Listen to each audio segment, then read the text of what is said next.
সত্য কখনো লুকানো থাকে না।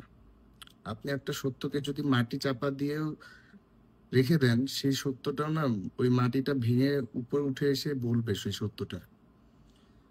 সো আমাকে অনেক মানুষরা ট্যাগ করতেছে, আমাকে অনেক মানুষরা মেনশন দিচ্ছে, অনেক মানুষরা কমেন্ট করতেছে, কথা বলতেছে।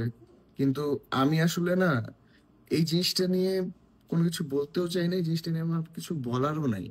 কারণ যেটা সত্য সেটা সবাই দেখতেছে, সেটা সবাই জানে, সেটা already you guys know that. You know what is happening, you know what is the truth, you know what is the reality, right? তো everything is crystal clear here. এখানে সবকিছু একদম পানির মতো স্বচ্ছ, সবাই দেখতেছে, সবাই জানতেছে সত্যটা। তো এইটা এই সত্যটা আমি যদি মানে এইটা নিয়ে কিছু বলতে চাই বা কিছু বলি, এটা আমার সাথে যায় না। কারণ আমি এখন এই জিনিসটার সাথেই নাই, এই জিনিস এই টপিকটার মধ্যেই নাই। I am totally out of everything. এটা আমার ক্লিয়ার করার, যে আমাকে মানুষ যারা টেক্সট করতেছে, কল করতেছে, অনেক অনেক অনেক প্রশ্ন করতেছে, questions and all everything. I I don't wanna know. আমি জানতে চাই না, আমি অ্যান্সার করার আমার কিছু নাই, কারণ আমি এই জায়গাটাতেই নাই।